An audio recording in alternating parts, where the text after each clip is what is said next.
nervous? Do you feel that too? Before you came here tonight, were you like, oh no, what if my laughs are no good? Or am I clapping? What if I miss?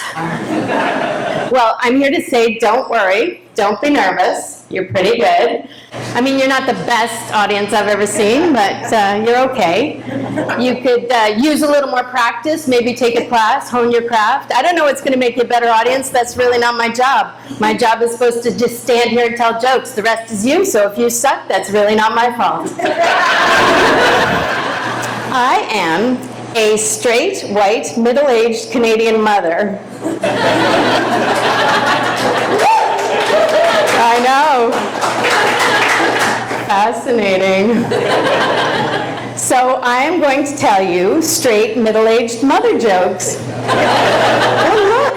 I wish I could appeal to all of you, but that's just the way it is. Only half of you. Well, maybe less than half of you. Only probably you are going to find this funny. I suffer from a big ego and low self-esteem, which means I'm really hard on myself, but in a superior kind of way. So I am a mother.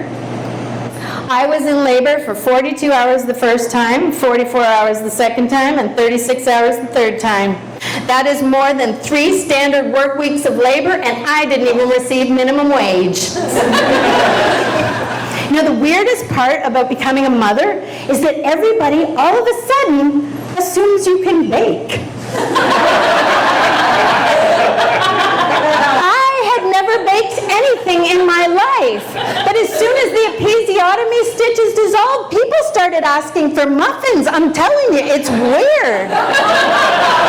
When I was a kid, my family told me I was the black sheep of the family, which didn't make any sense to me because I wasn't black or a sheep. Fitting in at school wasn't any easier, especially since all the other kids thought I was Chinese, which sounds kind of racist, because it is. I remember the first time it happened, I was sitting on the bus, and this kid yelled out, "We shouldn't let Chinese people on the bus." And I looked around to see which Chinese person we were going to throw off the bus, and they were all looking at me. And they would sing these rhymes like, Chinese, Japanese, dirty knees, look at these. I mean, I just think if you're going to be racist, you should maybe choose your ethnic target before you start your rhyme. I mean, China and Japan are 2 entirely different nations, and then it just sounds like random words. Mexican, South African, watering can, jazz hands.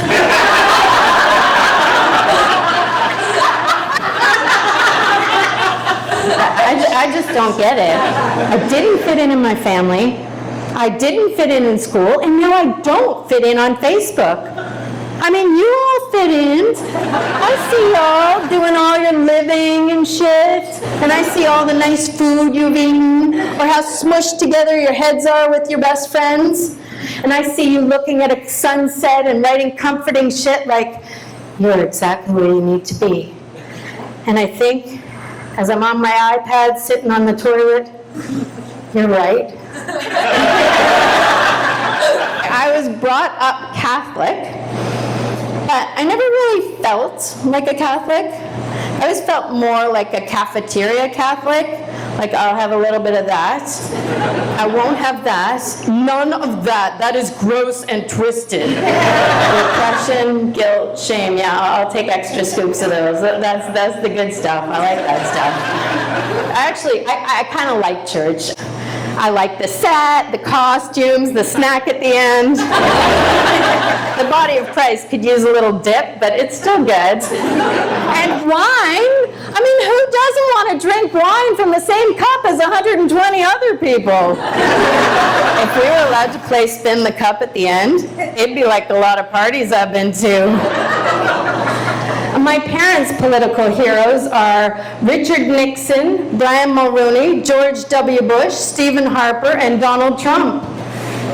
If Darth Vader was running for office, my father would be the first one to say, he's going to make the Death Star great again. I mean, who creates these gender myths? I always picture some guy just sitting at a computer making stuff up, women are not strong. Nope, they can make a baby head come out of their vagina, but nope, not strong. I mean, hell hath no fury like a woman scorned. Really? Because we don't seem to be the ones mowing down rooms full of innocent people with AK-47s every week, but yeah, okay, women can really lose their mind.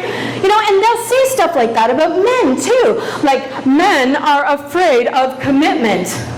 Someone should explain that to the fans of the Toronto Maple Leafs. You can look at the menu all you want, as long as you remember to eat at home.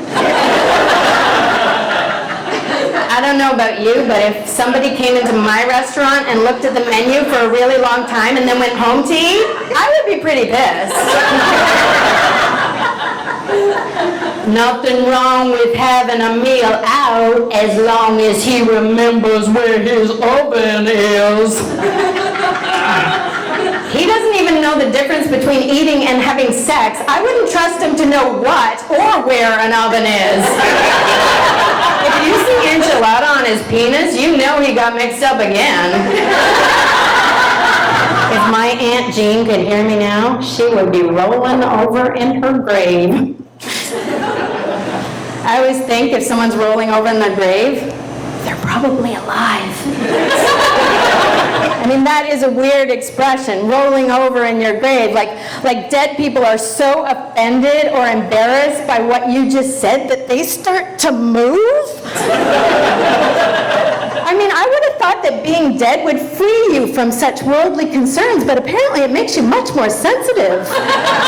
Oh my God, I cannot believe my niece just said that. You know what I'm going to do? I am just going to roll over and lie face down in my coffin. Oh, that's much better. There's those comedians who would, freaking kill a baby for a laugh. I would never do that. I would never kill a baby for a laugh. Unless that would make you laugh, and then that baby is dead.